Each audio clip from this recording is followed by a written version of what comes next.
साथियों, आप सभी का सौंदर्य क्लासेस में खूब स्वागत है। आज हम बात करेंगे भारतीय राष्ट्रीय आंदोलन के दौरान क्रिप्स मिशन।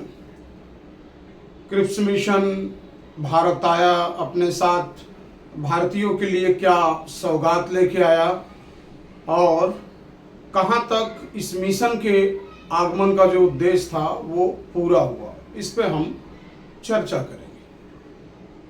जैसा कि आप सभी को पता है कि विभिन्न परीक्षाओं में यह भी एक महत्वपूर्ण बिंदु रहता है, टॉपिक रहता है, यहाँ से सवाल बनते हैं, तो हम इसके बारे में चर्चा करेंगे। मार्च 1942 में एक दल आता है भारत और उस दल के अगुवा होते हैं ब्रिटिश के तत्कालीन कैबिनेट मंत्री, नाम होता है उनका सर स्टैफोर्ड क्रिप्स।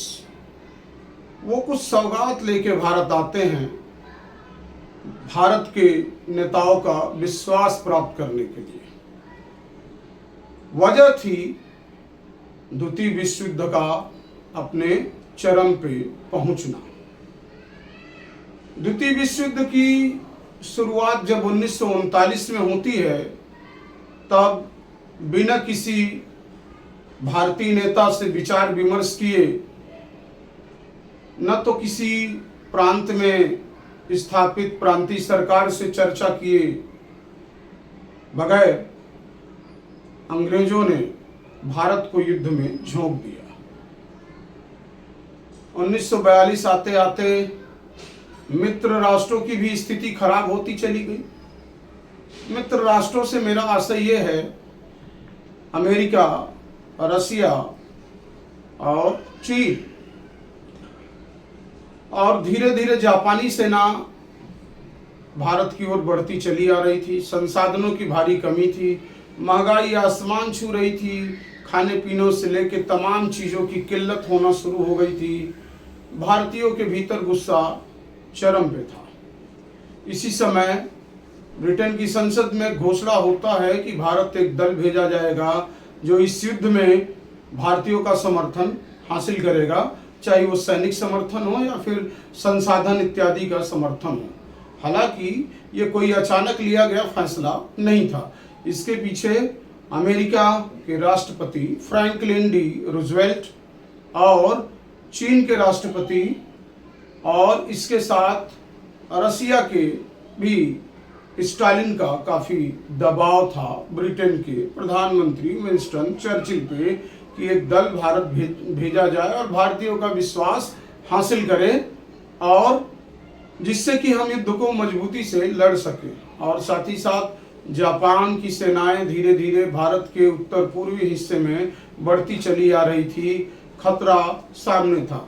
हालांकि जापान का कोई मकसद भारत पे नियंत्रण स्थापित करने का नहीं था, वो तो बस इतना चाहता था कि चीन को हम कैसे मात दें, और भारत के कुछ हिस्सों से होके वर्मा रोड से होते हुए हथियार हो या रसद सामग्री हो, अमेरिका और ब्रिटेन के माध्यम से चीन तक जाती रही। तो चीन को मुकाबला करने के लिए, चीन को मात देने के लिए उसने उन रास्तों पे कब्जा बनाने की कोशिश की जिससे चीन तक हथियार और रसद न पहुंच पाए। अब यहां हम बात करेंगे क्रिप्स मिशन आया तो अपने साथ क्या सौगात लाया, क्या क्या उसके योजना के बिंदु थे। तो क्रिप्स मिशन जब भारत आया तो उसने कुछ प्रस्ताव भारतीयों के समक्ष रखा। उन प्रस्ताव में यह था कि युद्ध के उपरांत भारत को एक डोमिनियन स्टेट बनाया जाए। अब सवाल उठता है डोमिनियन स्टेट होता क्या है। डोमिनियन स्टेट पहले भी कई रह चुके हैं। 1942 के पहले अगर हम चर्चा करें तो कनाडा 1867 में डोमिनियन स्टेट बन गया था। उसके बाद ऑस्ट्रेलिया आया 1901 में, वो भी डोमिनियन स्टेट बना, और न्यूजीलैंड 1907 में डोमिनियन स्टेट बन जाता है। तो डोमिनियन स्टेट है क्या? डोमिनियन स्टेट से मतलब है कि भारत या दूसरे देश जहां पे पहले से लागू था उनको ब्रिटिश साम्राज्य के अंतर अपना कानून बनाना, उसको लागू करना, सरकारें चुनना इत्यादि का अधिकार था, किंतु पूरी तरह से वो स्वतंत्र नहीं थे। वहां का मुखिया राजा या रानी ही होते आते थे। डोमिनियन स्टेट के अंतर्गत टिकट पे राजा की तस्वीरें, नोटों पे राजा की तस्वीरें छापी जाती थी। भारत में जब ये प्रस्ताव आया और उसने प्रस्ताव दिया कि भारत को भी हम डोमिनियन स्टेट बना देंगे, अर्थात कई मामलों में, आंतरिक मामलों में भारत के लोग स्वतंत्र होंगे कि अपनी सरकारें चुने, न केवल सरकारें चुने बल्कि अपनी नीतियां भी बनाएं और अपने मन मुताबिक लोगों के कल्याण हेतु सरकार चलाए। किंतु बहुत सारे ऐसे भी मुद्दे हैं जो भारतीयों को या भारत के सरकार को हस्तांतरित नहीं किए जाएंगे। उनमें विदेशी मामले और सूचना और रक्षा संबंधी जो मामले हैं वो ब्रिटेन के हाथ में ही रहेंगे। साथ ही साथ भारत का जो मुखिया होगा वो ब्रिटेन का राजा होगा। अब वहां के राजा की ओर से भारत में एक पद बना दिया जाएगा जो राजा का प्रतिनिधि कहलाएगा, गवर्नर जनरल के रूप में। हालांकि डोमिनियन स्टेटस की मांग 1928 में मोतीलाल नेहरू द्वारा पहले की गई थी, तब ब्रिटिश हुकूमत ने इसे मानने से बिल्कुल इनकार कर दिया था। फिर 1929 में जवाहरलाल नेहरू ने पंजाब प्रांत, जो कि पाकिस्तान में पड़ता है, भारत में भी पंजाब प्रांत है, तो पंजाब प्रांत के किनारे रावी नदी जगह था लाहौर, वहां पे 31 दिसंबर को रात 12 बजे रावी नदी के पानी को हाथ में लेके शपथ करते हैं कि आने वाला जो 26 जनवरी है अर्थात 1930 को हम पूर्ण स्वतंत्रता दिवस मनाएंगे। अब पूरी स्वतंत्रता से कम हमें कुछ भी मंजूर नहीं है। 1928 का हालात देखिए, डोमिनियन स्टेट की मांग करते हैं, अंग्रेज नहीं मांगते। कौन मांग करता है? मोतीलाल नेहरू। 1930 में हालात पूरी तरह बदल जाते हैं। अब डोमिनियन स्टेटस नहीं चाहिए तो पूरी आजादी चाहिए, पूरी स्वतंत्रता चाहिए। एक तारीख भी नियत कर दी जाती है, हालांकि उस तारीख पे देश को आजादी नहीं मिलती।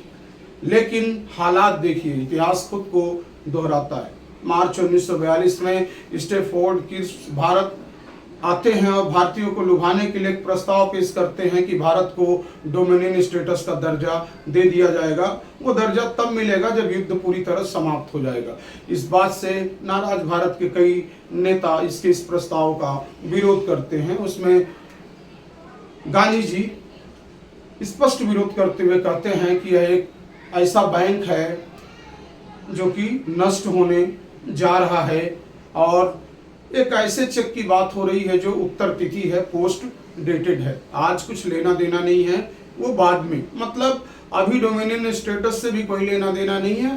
जब लड़ाई समाप्त हो जाएगी तो विश्व युद्ध समाप्त हो जाएगी, फिर डोमिनियन स्टेटस का दर्जा जो है भारत को मिल जाएगा। दूसरी जो मुख्य बिंदु है, इस पे अगर हम चर्चा करें तो क्या भारत कभी डोमिनियन स्टेटस बना या नहीं बना?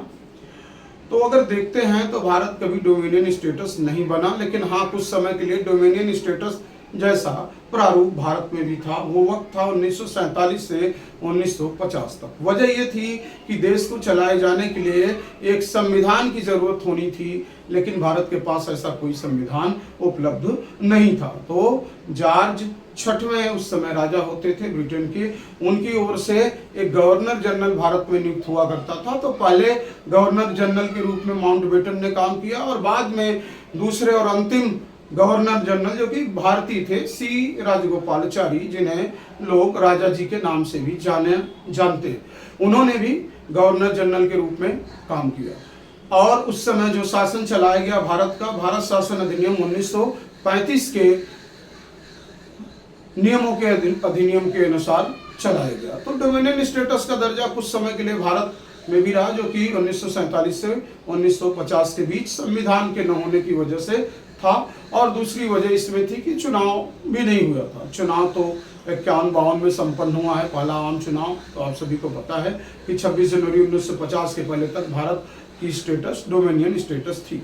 लेकिन भारत के जो नेता थे, भारत की जो सरकारें थी, वो ब्रिटिश क्राउन के प्रति, ब्रिटिश सिंहासन के प्रति निष्ठा का भाव बिल्कुल नहीं था। होता ही कैसे, इन लोगों ने भरपूर शोषण किया था। न केवल शोषण किया था बल्कि हिंसा के सारे पैमाने छोटे कर दिए थे। भारतीयों पे आजमाने से उन्होंने अपने को कभी गुरेज नहीं किया, चाहे वो जलियांवाला बाग हत्याकांड हो या फिर भारत के वो तत्कालीन समय के जो आज़ादी के दीवाने रहे हों, यहाँ वहाँ जब भी उन्हें मौका मिला किसी षड्यंत्र में फंसा के फांसी के तख्ते तक पहुँचाने का काम ब्रिटिश हुकूमत द्वारा किया गया।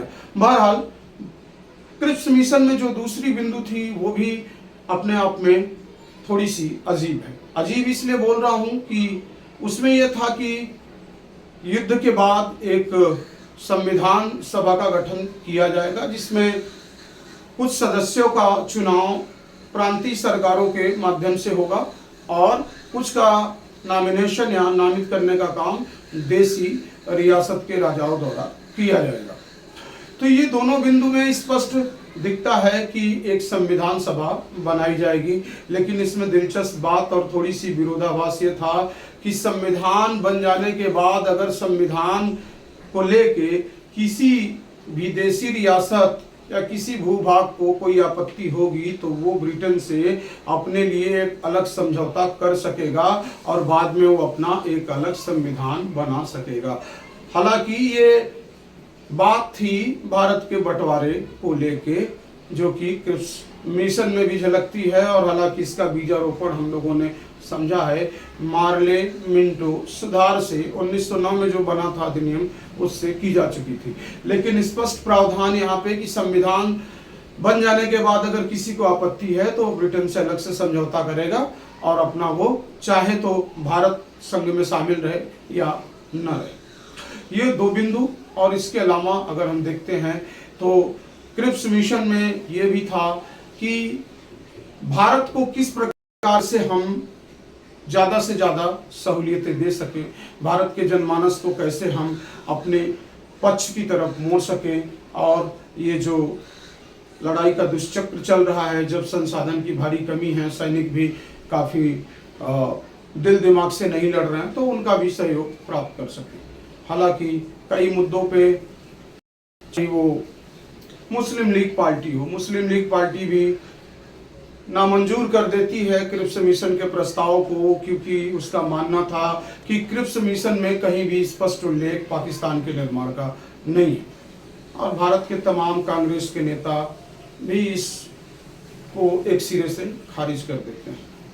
अपने मुंह की ओर खाए हुए, मुंह लटकाए हुए क्रिप्स मिशन यहाँ से लौट जाता है। धीरे धीरे और बहुत सारी योजनाएं बनती हैं जिनमें भारत छोड़ो आंदोलन का भी प्रारूप बनाया जाता है। तो डोमिनियन स्टेटस को आज हम लोगों ने समझा, इस पे बड़ी कम बातें होती हैं। हमारा प्रयास था कि आप लोगों को हम स्पष्ट इस पे मार्गदर्शन दे सकें, और आज वीडियो को ज़्यादा बड़ा नहीं करेंगे। अगले वीडियो में हम भारत छोड़ो आंदोलन को कवर करेंगे। अगर जानकारी आपको अच्छी लगी हो तो लाइक करें, और अगर चैनल को सब्सक्राइब कर लेंगे तो और भी अच्छा लगेगा।